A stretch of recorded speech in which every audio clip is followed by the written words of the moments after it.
Desde la pujante, innovadora y hermosa ciudad de Medellín, en Colombia, iniciamos nuestra celebración de culto a Dios en Íntima Devoción. Íntima Devoción es una iglesia que cree, obedece, vive y proclama los efectos transformadores del Evangelio del Señor Jesús. Esta es una transmisión simultánea por nuestro canal de YouTube, Facebook e Íntima Devoción Radio. Descarga gratuitamente nuestra aplicación en las tiendas iPhone y Android. Sean todos bienvenidos. Capítulo 5 de la Epístola del Apóstol Juan, versículos 19, 20 y 21. Y leo en el nombre del Señor. Mejor leemos todos. Sabemos que somos hijos de Dios y que el mundo entero está bajo el control del maligno. También sabemos que el Hijo de Dios ha venido y nos ha dado entendimiento para que conozcamos al Dios verdadero. Dígalo bien fuerte. Y estamos con el verdadero, con su Hijo Jesucristo. Este es el Dios verdadero y la vida eterna. Queridos hijos, apártense de los ídolos. Amén, amén y amén. El Señor Jesús y el mundo. El apóstol Juan, como todos sabemos, ha escrito el evangelio que lleva su nombre, pero también ha escrito 3 maravillosas epístolas y ha escrito el libro de Apocalipsis. Cuando yo veo la convicción que identificaba a este hombre, a Juan, como la convicción que tenían en el Señor Jesús los santos hombres y los otros apóstoles, quedo realmente confortado al saber que lo que ellos escribieron vino por parte del Espíritu Santo, pero también fue parte de sus testimonios y de sus vivencias que tuvieron al lado del Señor Jesús. Mire, por ejemplo, cómo empieza el apóstol esta carta, la primera epístola.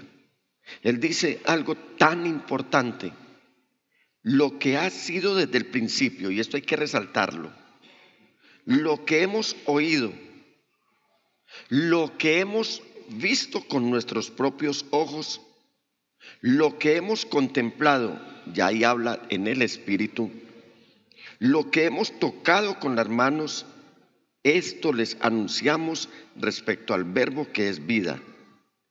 Esta vida se manifestó, nosotros la hemos visto y damos testimonio de ella y les anunciamos a ustedes la vida eterna que estaba con el Padre y que se nos ha manifestado. Les anunciamos lo que hemos visto y oído, reitera, para que también ustedes tengan comunión con nosotros, y nuestra comunión es con el Padre y con su Hijo Jesucristo. Les escribimos estas cosas para que nuestra alegría sea completa. Convicción, lo que hemos visto, lo que hemos oído, lo que hemos contemplado, y vuelve y dice, y lo que hemos visto respecto al Verbo de vida, refiriéndose al Señor Jesús. Cuando alguien me preguntó del equipo de logística de la iglesia, ¿qué quiere decir, pastor, ese título del mensaje, el Señor Jesús y el mundo?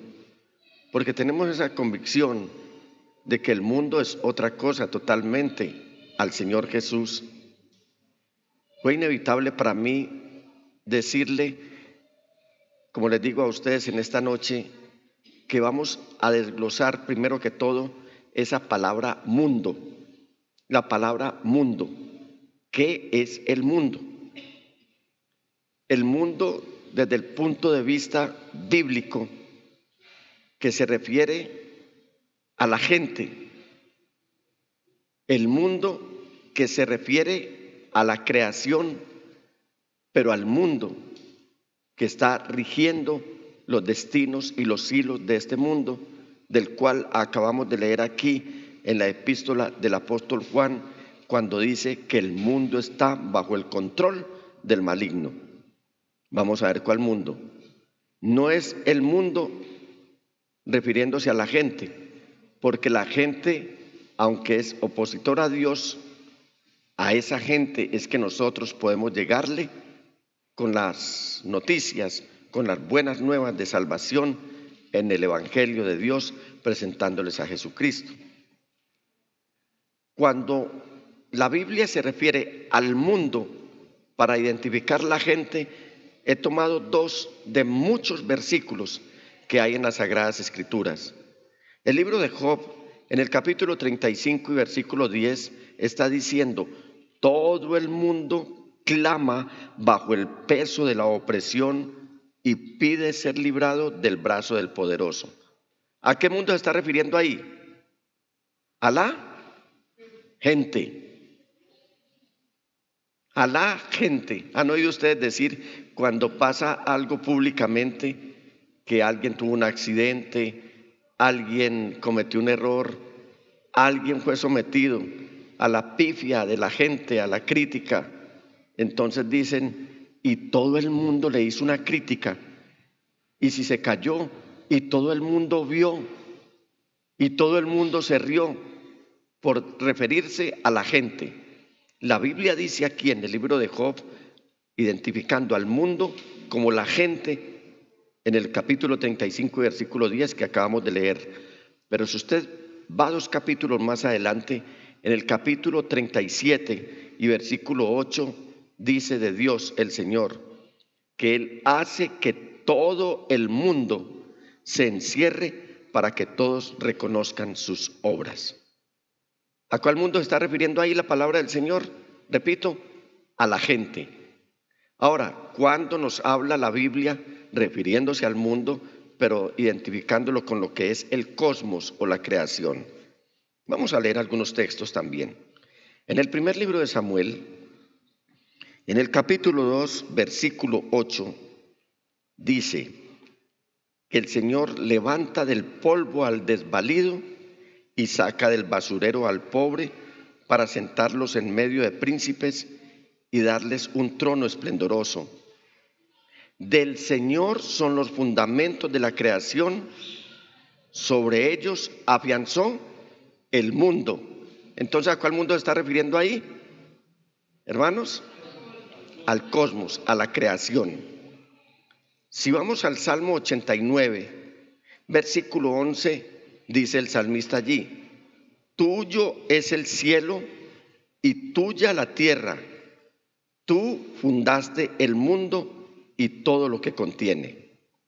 Entonces ya tenemos por lo menos 4 versículos, 2 entre muchos que nos habla del mundo como la gente, otros 2 que nos hablan del mundo como la creación. Pero vamos a ver unos cuantos más cuando la palabra del Señor se refiere al mundo como el sistema que rige los destinos de este mundo y del cual el apóstol Juan está diciendo que el mundo entero está bajo el poder del maligno. O sea, el sistema que rige los destinos de este mundo. En el capítulo 14 del Evangelio según San Juan, versículo 17, dice: el Espíritu de verdad, a quien el mundo no puede aceptar. ¿Cuál mundo? Este sistema gobernante y que lleva los destinos del ser humano, porque no lo ve ni lo conoce, pero ustedes sí lo conocen porque vive con ustedes y estará en ustedes. Juan 14, 27, dice el Señor Jesús: la paz les dejo, mi paz les doy. Yo no se la doy a ustedes como la da el sistema, o sea, el mundo. No se angustien ni se acobarden. Juan 15, 19. Si fueran del mundo, es decir, si siguieran la corriente de este mundo, el mundo los querría como a los suyos. Pero ustedes no son del mundo, sino que yo los he escogido de entre el mundo. Por eso el mundo los aborrece. Capítulo 16, versículo 20. Ciertamente les aseguro, son palabras del Señor Jesús, que ustedes llorarán de dolor, mientras que el mundo se alegrará. ¿Está pasando eso o no? Muy bien. Se pondrán tristes, pero su tristeza se convertirá en alegría. Capítulo 17, versículo 9. Ruego por ellos, está hablando el Señor Jesús en esa oración previa al sacrificio suyo en la cruz del Calvario. Ruego por ellos, no ruego por el mundo, sino por los que me has dado, porque son tuyos. Versículo 11 de ese mismo capítulo. Ya no voy a estar más tiempo en el mundo, pero ellos están todavía en el mundo, y yo vuelvo a ti. Padre Santo, protégelos con el poder de tu nombre, el nombre que me diste, para que sean uno, lo mismo que nosotros. Capítulo 17, versículo 14. Yo les he entregado tu palabra y el mundo, o sea, el sistema, los ha odiado, porque no son del mundo. Tampoco yo soy del mundo. Y muchos versículos más también. Entonces, cuando la Biblia se refiere al mundo, ¿en cuántos o a cuántos ámbitos se está refiriendo? Repasemos. Al mundo que es la gente, al mundo que es el cosmos o la creación, y al mundo que es el sistema que rige los destinos de los gobiernos y de las gentes y de todo lo que hay en el mundo. Llámese medios de comunicación, llámese empresas, llámese sector económico, todo. Hay una entidad a nivel internacional que se llama la OCDE.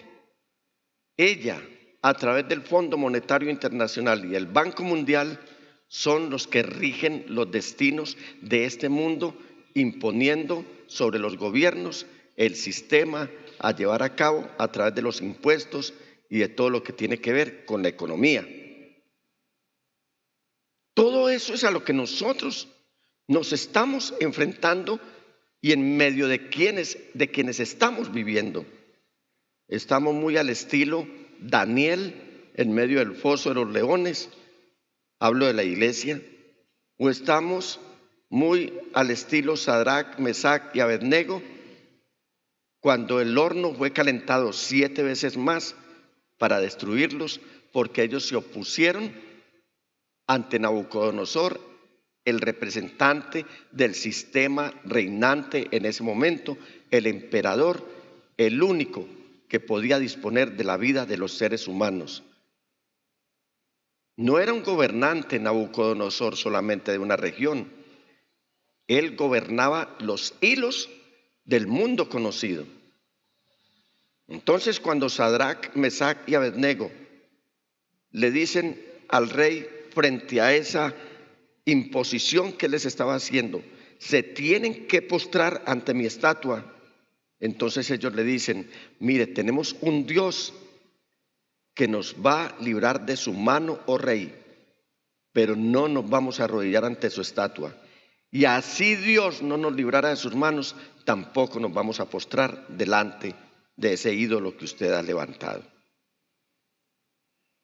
Cuando yo observo estos textos, cuando veo que el mundo entero está bajo el poder del maligno, tengo que decirles a ustedes, iglesia, cómo enfrentar esa manera tan incisiva y agresiva a través de la cual este sistema está invadiendo los terrenos de la misma iglesia. ¿Vamos a enfrentarnos con ejércitos o como ejércitos? ¿Vamos a hacer protestas? ¿Vamos a hacer plantones? ¿Vamos a hacer bloqueos? ¿Vamos a sacar comunicados? ¿Vamos a elevar nuestra voz de protesta por cualquier mecanismo que se nos venga a la mano? No. El apóstol Pablo, como quiera que fue víctima de este sistema, por predicar el nombre de Cristo Jesús y que se enfrentó a la clase religiosa, a la clase política y a la clase gobernante en su momento por llevar a cabo la predicación del evangelio, él nunca levantó la voz, ni nunca convocó a marchas, ni nunca convocó a plantones, ni nunca convocó a ningún acto público que dejara en vergüenza el nombre del Señor Jesús. ¿Qué recomendación nos hace el apóstol Pablo, por tomar solamente un ejemplo? Que nos acordemos que Dios el Señor en Cristo Jesús es tierno. ¿Qué se entiende por ternura? Ternura es esa pasión, ese cuidado, esa delicadeza con la que se trata a alguien. ¿Qué inspira a ustedes un bebé? ¿Cómo debe ser tratado? Con ternura. ¿Y qué es ternura?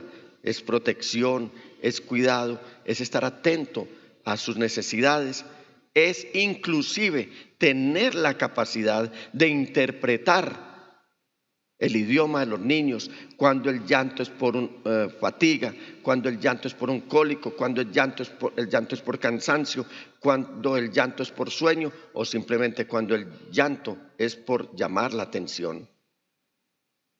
Y Pablo se acuerda que Cristo Jesús, una de las características que lo identificó fue su ternura. Y escribiéndole a los corintios y a nosotros en esta noche, nos enseña cómo enfrentar este mundo hostil a Dios y hostil a la iglesia, que a cada momento nos acosa con tanta artimaña, con el fin de desanimarnos y eventualmente derribarnos del lugar donde Cristo Jesús nos ha puesto. Primero que todo, entonces, ¿cómo enfrentar todo esto y mantenernos firmes en la fe en el único Dios verdadero? Acudiendo a la ternura de Cristo Jesús. Segunda a los Corintios capítulo 10 versículos 1 y 2. Dice él: por la ternura y la bondad de Cristo, yo, Pablo, apelo a ustedes personalmente. Yo mismo, que según dicen, soy tímido cuando me encuentro cara a cara con ustedes, pero atrevido cuando estoy lejos.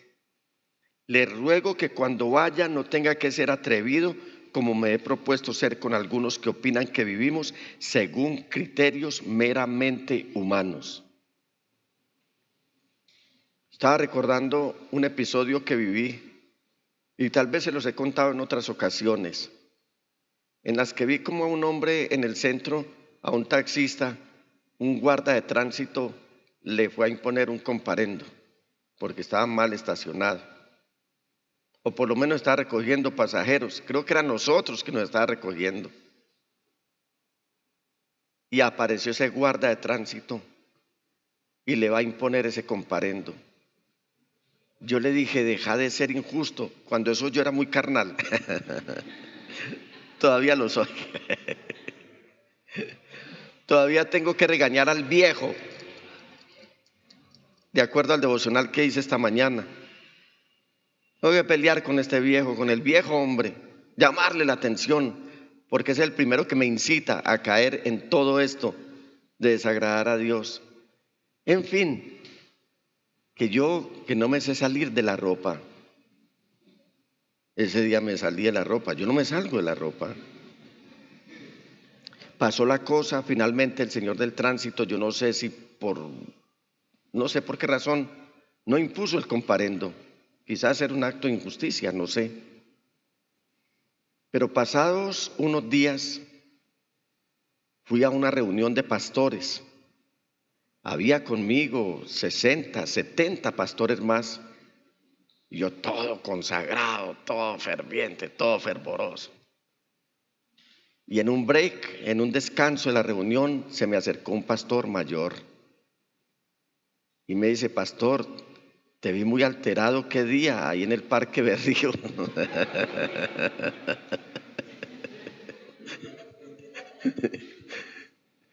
Ese día se me olvidó que yo debo tratar a los demás con ternura, porque Cristo Jesús me trató con ternura y me sigue tratando con ternura.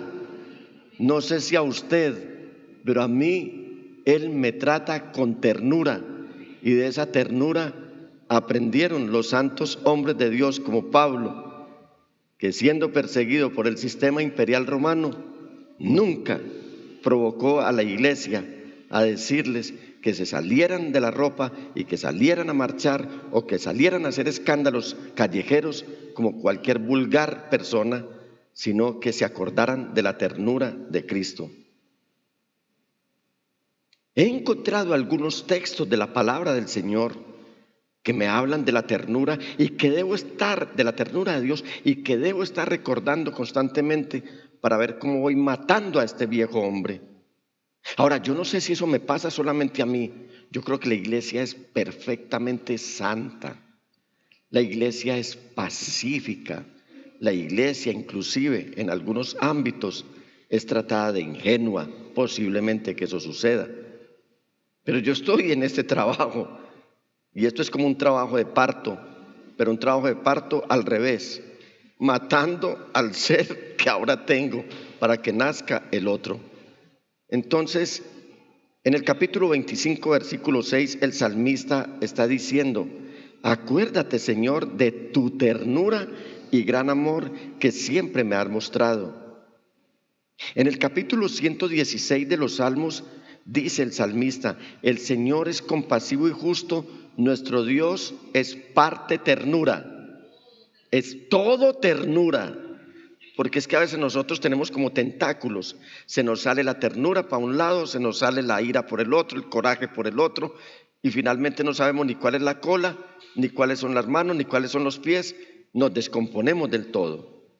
Tenemos que aprender de Cristo Jesús porque Él es todo ternura. Dice Isaías en 63:15 de su libro: mira bien desde el cielo, le está diciendo al Señor, observa desde tu morada santa y gloriosa, ¿dónde están tu celo y tu poder? Se nos niega tu abundante compasión y ternura. En Oseas 2:14 dice: por eso ahora voy a seducirla, dice el Señor hablando de su pueblo. Me la llevaré al desierto y le hablaré ¿cómo? Con ternura. En Oseas 11:14, este mismo libro, nos dice: lo atraje con cuerdas de ternura, lo atraje con lazos de amor, le quité de la cerviz el yugo y con ternura me acerqué para alimentarlo. ¿Se da cuenta que sí tenemos que ser luz y tenemos que marcar la diferencia en este mundo? Y no es solamente esa vez. Y hoy no quiero hacer relevancia de mi comportamiento, solo que tampoco tengo reparos en mi vida como para reconocer que a veces se me sale esta humanidad de este viejo hombre y trata de levantarse nuevamente. Pero esto no fue esa vez que me salí de la ropa, ni fue la primera vez. Y les doy una mala noticia, tampoco fue la última, porque no recuerdo cuántas veces me salió de la ropa después de eso. Pero he aprendido que hay que obrar aprendiendo de la ternura de Cristo Jesús, de la mansedumbre del cual Él dijo: sean humildes y mansos de corazón. Aprendan de mí que soy humilde y manso de corazón, y hallarán descanso para sus almas. Un alma reposada es un alma que está preparada para orar con ternura y enfrentar cualquier situación que nos permita mantener esa diferencia entre lo que el mundo quiere y cómo quieren solucionar los problemas y cómo quiere Dios que se comporte su reino aquí en la tierra. Su reino es su iglesia. También cómo enfrentar este mundo hostil a Dios y a la iglesia, que a cada momento nos acosa con sus artimañas, con el fin de desanimarnos y eventualmente derribarnos del lugar donde Cristo Jesús nos ha puesto. ¿Cómo? Acudiendo al poder de Cristo Jesús, no al poder de las fuerzas humanas, de las armas humanas, el poder. Y sigue diciéndonos el apóstol Pablo, versículos 3 y 4. Pues aunque vivimos ¿a dónde? En este sistema, no es que nos mantengamos ahí, él no está diciendo eso, ni nuestro comportamiento es mundanal, sino aunque vivimos aquí en el mundo, no libramos batallas como lo hace el mundo. Las armas con que luchamos no son de este mundo, sino mucho más poderosas, porque tienen el poder divino para derribar fortalezas. Amados hermanos, íntima devoción, y quienes por alguna razón puedan estar conectados a nuestras transmisiones, no dejamos de reconocer que somos simples mortales, que somos de carne y hueso, que somos frágiles humanos. Aún así, la palabra del Señor en esta noche nos está diciendo que no necesitamos usar planes, ni trazar logísticas, ni usar métodos humanos para ganar nuestras batallas. Hay unas armas que son mucho más poderosas y que sirven inclusive para derribar fortalezas, pero que tienen el poder divino. Son las poderosas armas de Dios que están disponibles para pelear contra las fortalezas de Satanás. Los cristianos, los temerosos, los llamados a ser santos, debemos tener la capacidad de decidir qué métodos emplear.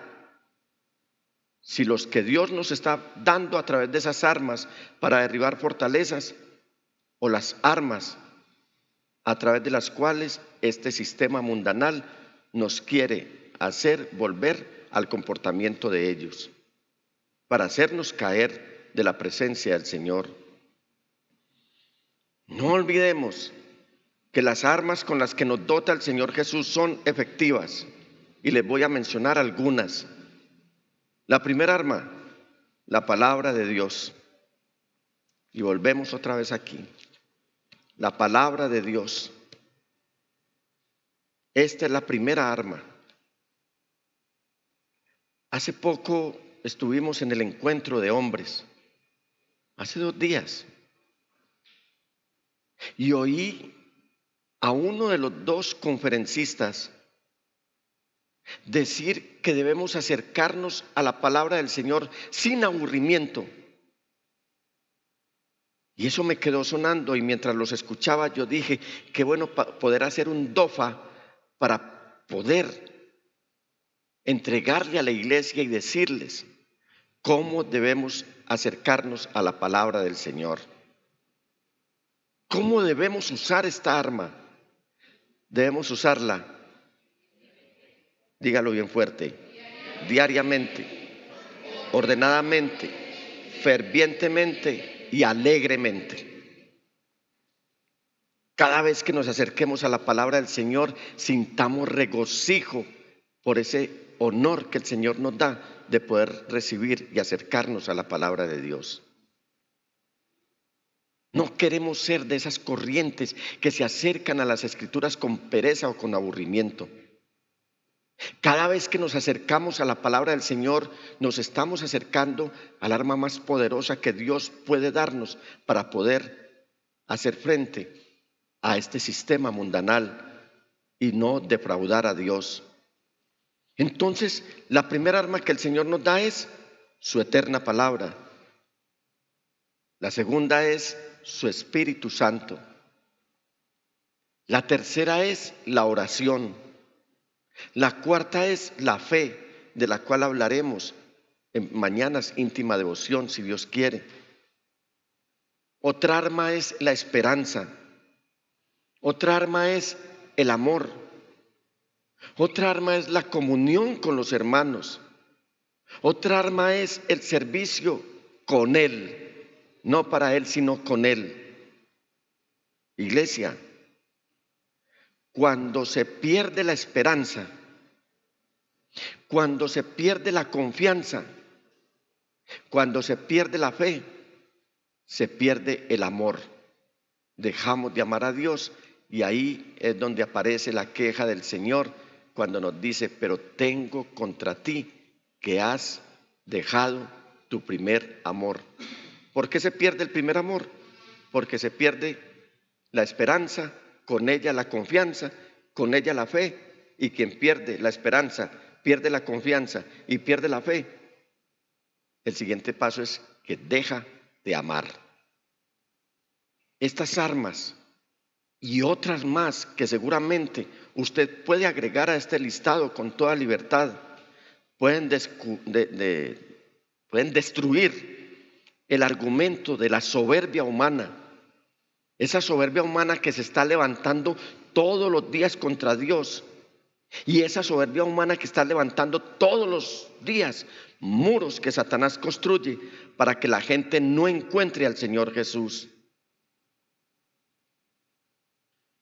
¿Sabe cuántos han caído en las armas o víctimas de las armas del enemigo cuando dicen: no voy a adorar al Señor porque no quiero, o porque se les presenta algún impedimento que puede tener solución posterior?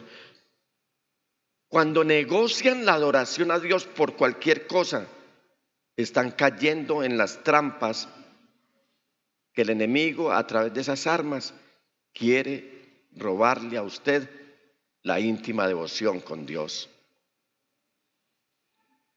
Las armas de Dios nos permiten enfrentar el orgullo que está apartando a la gente, está apartando a muchos del pueblo de Dios, los está apartando de su relación con Dios. Seguramente muchos están cayendo en la tentación de usar sus propios métodos para ver cómo enfrentan todo en el mundo, pero nada puede derribar esas fortalezas como el poder de Dios que Él nos está entregando a través de estas armas. Si nos acercamos a las Sagradas Escrituras, al capítulo 6 de la epístola del apóstol Pablo a los Efesios, y leemos allí del versículo 13 al versículo 18, vamos a encontrar esta maravillosa escritura. Por lo tanto, pónganse toda, diga conmigo, toda, no una parte, sino toda la armadura de Dios, para que cuando llegue el día malo puedan resistir hasta el fin con firmeza. Manténganse firmes, ceñidos. Vamos a ver estas prendas, esta armadura cómo viene. Con el cinturón de la verdad, protegidos con la coraza de justicia, calzados con la disposición de proclamar el evangelio de la paz. Además de todo esto, tomen el escudo de la fe, con el cual pueden apagar todas las flechas encendidas del maligno. ¿El mundo está en poder de quién? ¿O en manos de quién? Del maligno. Tomen el casco de la salvación y la espada del Espíritu, que es la palabra de Dios. Oren en el Espíritu en todo momento, con peticiones y ruegos. Manténganse alerta y perseveren en oración por todos los santos. ¿Estamos orando por los demás hermanos? Diariamente estamos orando por ellos. ¿Y cómo nos gozamos al oír testimonios que nos llegan desde el exterior o de acá mismo de la República de Colombia en respuesta a las oraciones que todos estamos haciendo? Porque si 2 o 3 en la tierra se ponen de acuerdo para pedir algo en el nombre del Señor Jesús, Él lo hace. Entonces, estamos en un horno que está siendo calentado 7 veces más de lo normal, porque el mundo nos quiere fundir. Pero les digo algo, iglesia, somos la luz en medio de la oscuridad, y por eso el mundo no nos ama. Nosotros somos la iglesia, la gente más impopular que se mueve por estas calles, por las avenidas y por las veredas. Pero somos la iglesia, la gente de mayor prestigio, de la cual, como dice la epístola a los Hebreos, el mundo no merece tener gente así en medio de ellos. Si nosotros queremos enfrentarnos a este mundo hostil a Dios y a usted, cuando digo a la iglesia no es a una denominación, sino a usted, que la iglesia, que a cada momento se ve acosado con las artimañas que el enemigo ha trazado con el fin de desanimarte y eventualmente derribarte del lugar donde Cristo Jesús te ha puesto, te aconsejo en tercer lugar que acudas por más poder de Cristo Jesús. 3, más poder. Versículos 5 y 6. Destruimos, no la gente. Por eso a los enemigos hay que matarlos, pero dejar vivas las personas. Hay que derribar esas barreras, dejar de vernos como salvajes. Hay que matar al enemigo, pero dejar viva a la persona. Entonces dice Pablo, destruimos argumentos y toda altivez que se levanta contra el conocimiento de Dios, y llevamos cautivo todo pensamiento para que se someta a Cristo. Y estamos dispuestos a castigar cualquier acto de desobediencia una vez que yo pueda contar con la completa obediencia de ustedes. Recordemos, hermanos, que no estamos librando lucha contra seres humanos. Estamos librando luchas mucho más profundas y mucho más fuertes contra huestes espirituales. En el capítulo 6 de la epístola del apóstol Pablo a los Efesios, versículo 12, nos va a decir contra quiénes que estamos librando luchas. No contra la gente, no contra el tú y yo y tú. Enfrentémonos en un ring de boxeo, no, dice el apóstol Pablo. Y vamos a decirlo nosotros aquí confesando que queremos más poder de Dios. ¿Cuántos quieren más poder de Dios en esta noche? Diga conmigo, porque nuestra lucha no es contra seres humanos, sino contra poderes, contra autoridades, contra potestades que dominan este mundo de tinieblas, o sea, el mundo que está en poder del maligno, contra fuerzas espirituales malignas en las regiones celestes. Y usted me dice, pastor, pero yo no veo por aquí nada. ¿No ha notado usted que de pronto usted resulta como agitado, como angustiado? Son huestes infernales que están ahí y usted dirá, pero yo no veo nada. Y les voy a decir, en este momento, por ejemplo, estamos llenos de sonidos aquí. ¿Usted oye sonidos aquí aparte de la predicación o de lo que eventualmente pueda moverse? No se oye. Pero si usted enciende un radio, va a escuchar sonidos de una emisora de radio. También estamos rodeados de imágenes. Si usted enciende la televisión aquí en este lugar, inmediatamente va a haber imágenes. De igual manera, pasa, o guardar mejor todas las proporciones, pasa en el mundo espiritual. Nosotros a cada instante y por donde nos movemos, nos estamos enfrentando con poderes, con autoridades, con potestades que dominan este mundo de tinieblas, con fuerzas espirituales malignas en las regiones celestiales, o sea, en los aires. Por eso es que no podemos dormir, iglesia, porque el mundo entero está bajo el poder del maligno y el maligno está manejando todos estos poderes para ver cómo ataca y acaba con la iglesia, no con el mundo. Él quiere volver a destruir a la iglesia y volverla a llevar al lugar donde él está, porque él no quiere que nadie vuelva al lugar que él perdió, porque él sabe que tampoco él puede volver al lugar que él perdió, que es en la presencia de Dios. Por esa razón es que no necesitamos armas carnales, sino las que proporciona el poder de Dios por medio de su Espíritu Santo. ¿Por qué? Porque su propósito es lograr la destrucción de fortalezas, no de gente.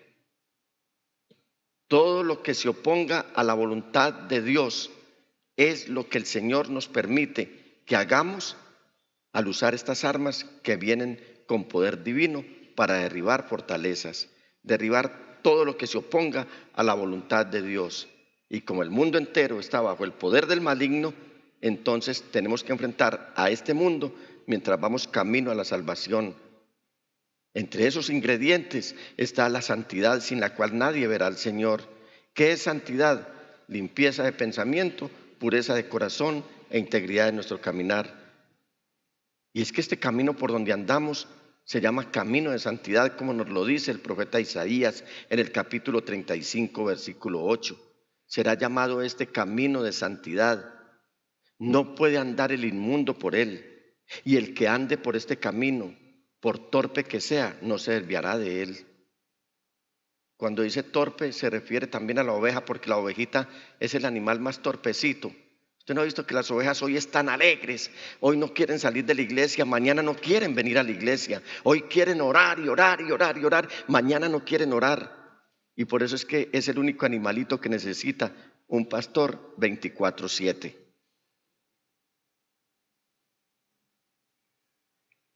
Aquí el apóstol Pablo, en esta escritura que acabamos de leer, se refiere específicamente a la batalla en la mente librada contra las ideas y todas esas actitudes arrogantes que todos los días están cubriendo a la gente que está en los gobiernos y en el poder. Esa gente que quiere dominar con argumentos. Esa gente que está comportándose con toda altivez, es decir, con orgullo. Esa gente que con este comportamiento de argumentos vanos y de altivez o de orgullo se están oponiendo al verdadero conocimiento de Dios. Y el apóstol Pablo nos está diciendo que la intención de todo esto no es que nos sintamos unos supermanes o unos superhéroes o las mujeres maravilla, sino que la intención es que llevemos cautivo todo pensamiento a la obediencia de Cristo Jesús. De ahí que el Señor Jesús, en esa oración sumo sacerdotal que elevó al Padre Celestial horas previas al sacrificio suyo en la cruz del Calvario, hace un despliegue tan alto y tan claro de su oración, en la cual Él dice que nos ha dado el arma poderosísima de su eterna palabra. Mire el versículo 14 del capítulo 17 del Evangelio según San Juan. Yo les he entregado tu palabra. ¿Sabe usted por qué tiene la palabra del Señor en sus manos? No porque el pastor hizo una campaña para regalar Biblias. No porque el pastor consiguió un descuento en la librería para que su Biblia le saliera más favorable. Hoy usted debe levantar con honor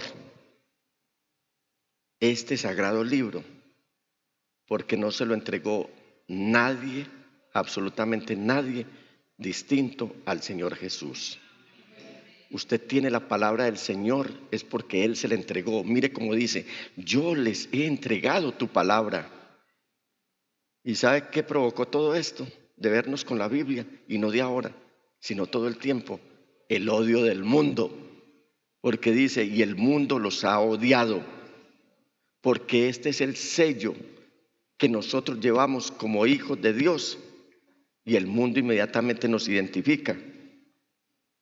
Y saben que no somos de ellos, porque no son del mundo, como tampoco yo soy del mundo. No te pido que los saques de este sistema, sino que los protejas ¿de quién? Del maligno. De este sistema que está en las manos del maligno. ¿Por qué? Porque él mismo está diciendo, capítulo 18 del Evangelio según San Juan, mi reino no es de este mundo. Si lo fuera, mis propios guardias pelearían para impedir que los judíos me arrestaran. Pero mire, el Señor está diciendo, pero mi reino no es de este mundo, porque el diablo no es compatible conmigo, ni mi palabra es compatible con el diablo. Por eso el diablo ha desatado un arma muy poderosa, no poderosísima, sino muy poderosa contra cada uno de los hijos del pueblo de Dios, y es que seamos sometidos al odio. Y ahí es donde yo les hago un llamado, hermanos. Cada vez que se mencionan conciertos de diferentes músicos, o presentaciones teatrales o cualquier espectáculo, piensen primero dónde van a botar su platica, no sea que estén financiando el poder de este mundo que luego lo va a desatar hacia usted en odio. Piense en qué está invirtiendo su dinero. Piense cuándo ha negociado no invertir su dinero en la extensión del reino de los cielos para extender el mundo de las tinieblas. Porque es lamentable que mucho cristiano hoy esté negociando los principios que están establecidos en esta palabra que el mismo Cristo Jesús nos regaló, para seguir las corrientes de este mundo, dizque para quedar bien con el mundo, haciéndole caso al mundo cuando les dice, date una palomita por el mundo, date una salidita, un minuto de libertad. Y resulta que terminaron viviendo en esclavitud. No podemos seguir las corrientes de este mundo. Pastor, me está llamando a ser fanático, religioso. No, estoy siendo muy radical en esto. Y es que la palabra del Señor, si vino como un regalo de Él, como un regalo la tenemos que tratar con mucho honor, no negociar lo que aquí está establecido. Cuando el Señor Jesús habla acerca del reino de Dios, está hablando acerca del reino y la cultura del reino de Dios sobre la tierra. Y esto en sí es hablar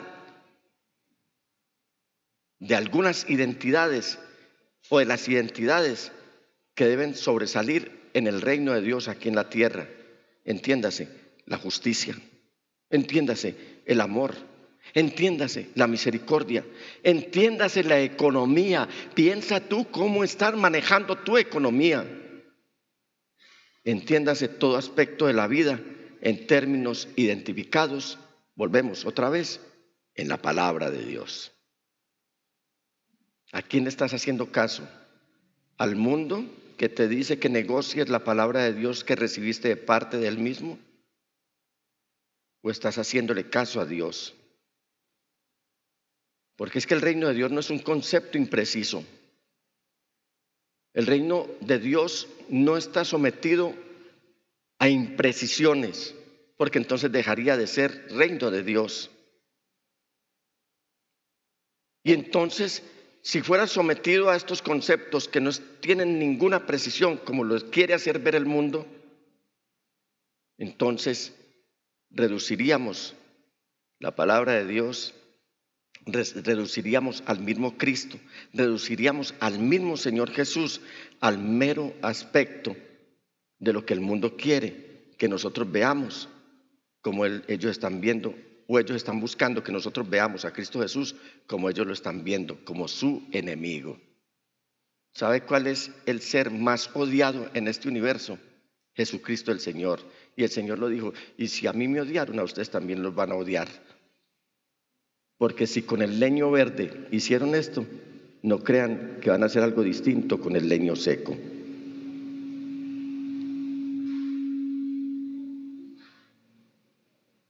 Hoy tenemos que ponernos firmes, iglesia.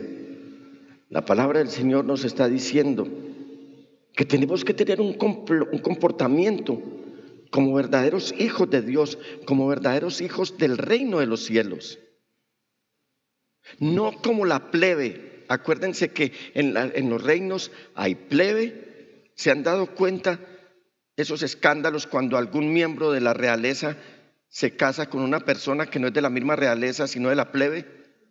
Eso hasta los presionan para que abdiquen y no continúen perteneciendo a la clase nobiliaria de un reino.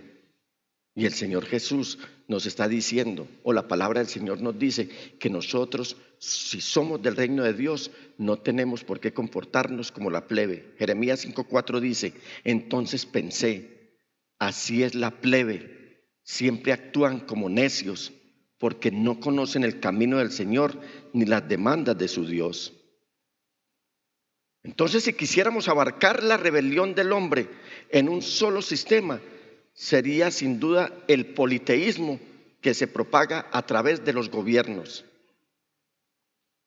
sabe dónde es el origen del politeísmo y desde dónde se promociona, desde dónde se promueve y desde dónde se presiona a la humanidad para que crean en muchos dioses, desde los gobiernos.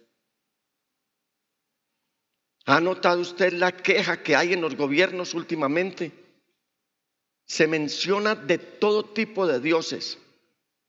Se traen a los palacios de los gobernantes prácticas repugnantes y abominables, prácticas diabólicas, prácticas de brujería y de hechicería. ¿A dónde empieza todo esto? En los palacios presidenciales.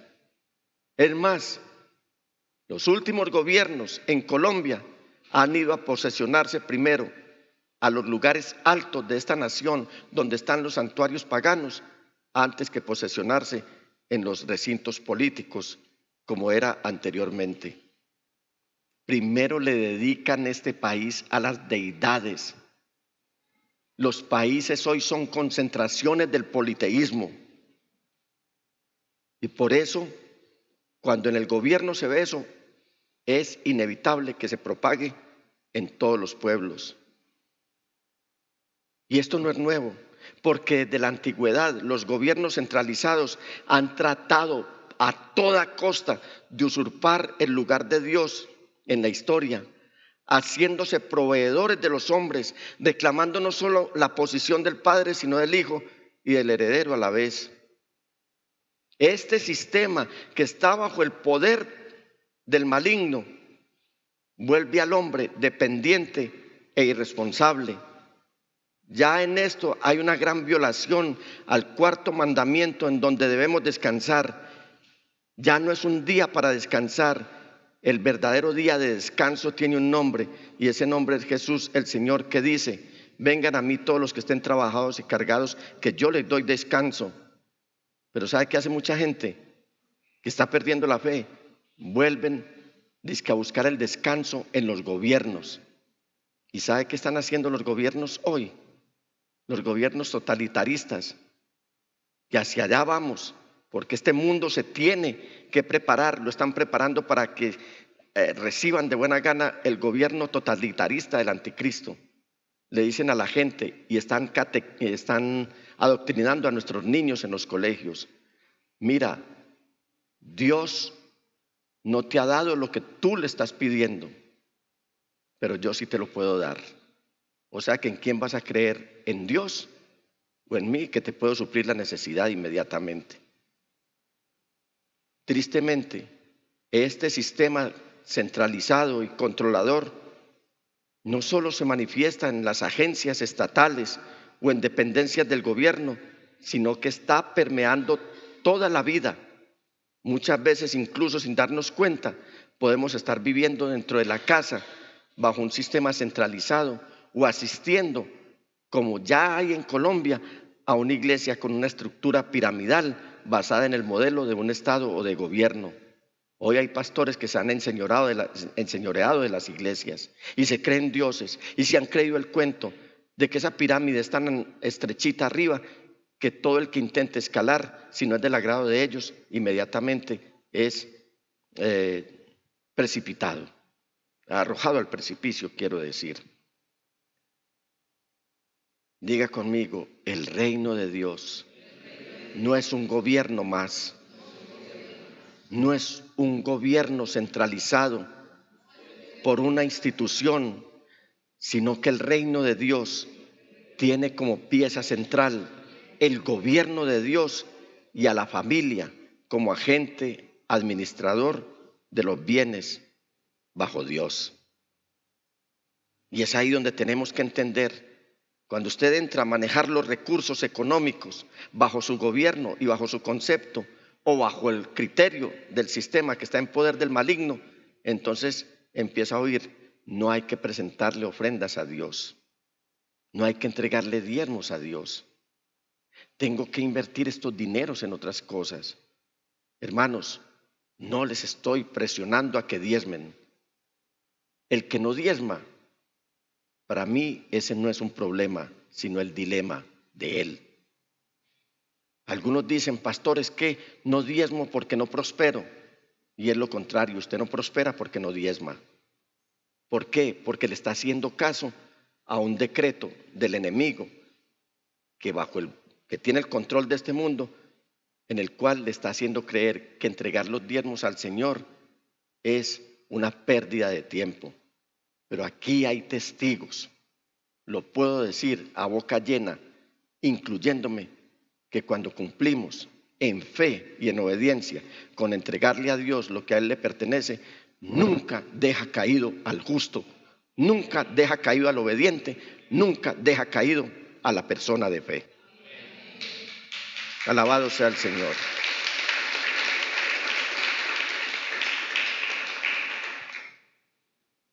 Iglesia, como cristianos podemos caer en cuenta que el Estado está usurpando el poder de Dios dentro de la sociedad. Algo así como que digan, el gobierno o el sistema entonces te da lo que Dios no te da. Incluso algunos tratan de reformarlo, o hasta podemos soñar con un gobernante cristiano. Eso se ha visto muchas veces, lo acabamos de ver en la campaña electoral pasada. Gente que quería ver, y hasta hubo profetas, entiéndame esto, hubo profetas que se le acercaron al candidato cristiano y oraron y lo ungieron vergonzosamente en el altar de una iglesia y le dijeron, esta palabra viene de parte de Dios para ti y tú serás el próximo presidente de la República. ¡Qué vergüenza! ¿Se cumplió eso? Entonces el profeta que profetizó, ¿era profeta verdadero o profeta falso? Y soñamos dizque con un gobernante cristiano. Mire, ya lo he dicho en otras ocasiones, perdónenme que hable en primera persona, pero así suba un gobernante cristiano, el mundo que está bajo el poder del maligno lo va a absorber y lo va a poner como títere para que haga quedar mal no solamente el evangelio de Dios, sino a Jesucristo mismo.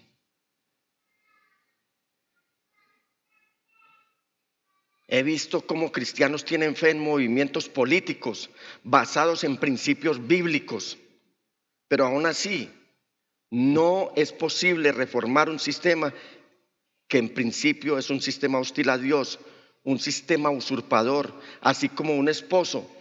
Y permítanme este ejemplo un poco burdo. Es como si un esposo pudiera querer reformar al amante de su esposa para que éste la trate como lo haría un cristiano. Así de absurdo es. La iglesia es el reino de Dios y no puede ser permeado por las huestes infernales. Hoy tenemos que ponernos, es en la presencia del Señor, porque el componente de este sistema mundanal es más o menos así. Se opone a Dios a través del rechazo total a su palabra. Se levanta en rebelión contra todo lo que conduzca a la adoración a Dios.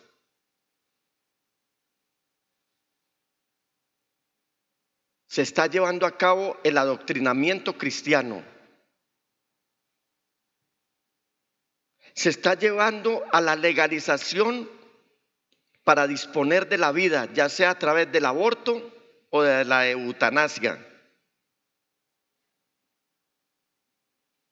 Se está desbordando con movimientos como el feminismo, la inmoralidad sexual, entiéndase homosexualismo y lesbianismo.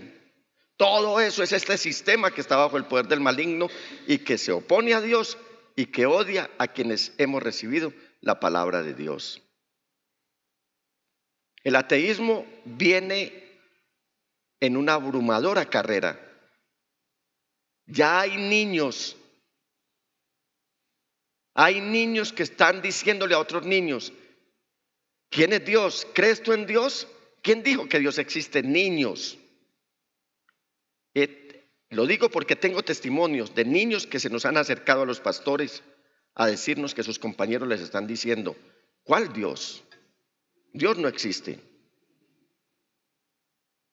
Este sistema mundanal que está bajo el poder del maligno está llevando a que el materialismo esté por encima de la espiritualidad. La nueva era, ni se diga. Ese sistema cainista en el que la gente, a través de la Torre de Babel, con Nimrod a la cabeza, se creyeron en el cuento de que podían ser dioses y que no había un solo Dios, sino muchos dioses. Es decir, están tratando o están divinizando al hombre, pero están humanizando a Dios. Por eso al Señor Jesús se lo dijeron: y tú siendo hombre te haces Dios. Y resulta que era lo contrario. Él siendo Dios se estaba haciendo hombre. Alabado sea el Señor. Hoy el hedonismo está en primer orden. Hoy el placer está llegando o imponiéndose antes que el deber. La corpolatría, ni se diga, es decir, la adoración al cuerpo. Hoy por todos los medios se le está diciendo a las damas que tienen que ser las vestales del siglo XXI y a los hombres que tienen que ser los Hércules del siglo XXI y que si no están out. Y eso está llevando a la inversión de mucho dinero. Los hombres en gastar tiempo y dinero en los gimnasios tratando de sacar musculatura a ver cómo se parecen a Hércules. Y las mujeres tratando de ser como las vestales del antiguo tiempo que se sentaban a las puertas de los templos a practicar la prostitución pagana. ¿O cómo les parece el ocultismo? Esa penetración de las fuerzas de oscuridad para estar en contacto con la humanidad. ¿O cómo les parece el amor al dinero? Examíneme usted todo lo que está pasando en el mundo hoy. Examíneme usted todo lo que está pasando en el gobierno hoy, en los gobiernos. Examíneme usted todo lo que está pasando en la sociedad hoy. Examíneme usted todo lo que está pasando en las familias hoy y se dará cuenta que hay un solo motivo para tanta discordia, para tanta discusión, y es el amor al dinero, porque definitivamente el dinero también lo han hecho como el Dios de este siglo, de este mundo. Y como si fuera poco, ya esta semana, ayer si mal no estoy, se empezó a hablar de la legalización de los estupefacientes. No les estoy hablando nada a manera de especulación. Les estoy tratando de desglosar, iglesia, todo aquello a lo cual se refiere de una manera muy resumida el apóstol Juan cuando dice: el mundo entero está bajo el poder del maligno. Y el mundo entero ha desbordado su odio contra la iglesia, porque el mundo entero sabe que la iglesia es el destinatario original de la palabra del Señor. Les he entregado tu palabra y por eso el mundo los ha odiado. ¿Cómo nacer de nuevo entonces? Naciendo de nuevo.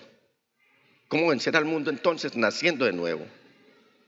En 1 Juan 5:4 dice: porque todo el que ha nacido de Dios vence al mundo.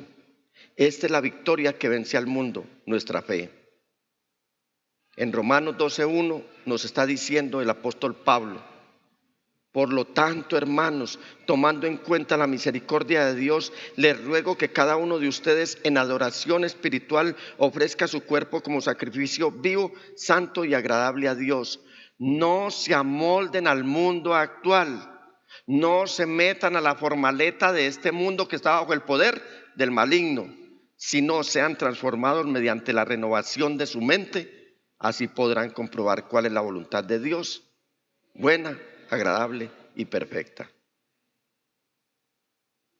No se vaya para el mundo, ni le siga la corriente al mundo, iglesia. Es una exhortación que con mucho amor les estoy haciendo en esta noche. No le sigan la corriente a este mundo que está bajo el poder del maligno, y usted no querrá volver a estar en manos del diablo, haciendo quedar mal a Cristo Jesús cuando Él entregó su vida en la cruz del Calvario precisamente para emanciparlo de las manos del enemigo, de las garras más bien, porque ese no tiene manos sino garras, y reventar esas cadenas de opresión con las que lo tenía prisionero. ¿Por qué les digo yo esto? Porque la palabra a mí me dice: porque nada de lo que hay en el mundo, o sea, en el sistema que está en manos del maligno. ¿Qué es? Los malos deseos del cuerpo, la codicia de los ojos y la arrogancia de la vida proviene del Padre, sino del mundo. El mundo se va a acabar, este sistema se va a acabar un día, porque se levantará el león de la tribu de Judá y con el soplo de su boca derribará al anticristo, que va a ser el consumador mundial de este sistema. Lo matará con el aliento de su boca. O sea que el mundo se acaba con sus malos deseos, pero el que hace la voluntad de Dios permanece para siempre. Desde la pujante, innovadora y hermosa ciudad de Medellín, en Colombia, hemos transmitido la celebración de culto a Dios en íntima devoción. Íntima Devoción es una iglesia que cree, obedece, vive y proclama los efectos transformadores del Evangelio del Señor Jesús. Descarga gratuitamente nuestra aplicación en las tiendas de iPhone y Android y síguenos en Facebook, YouTube, Instagram y Twitter como Íntima Devoción. Hasta pronto.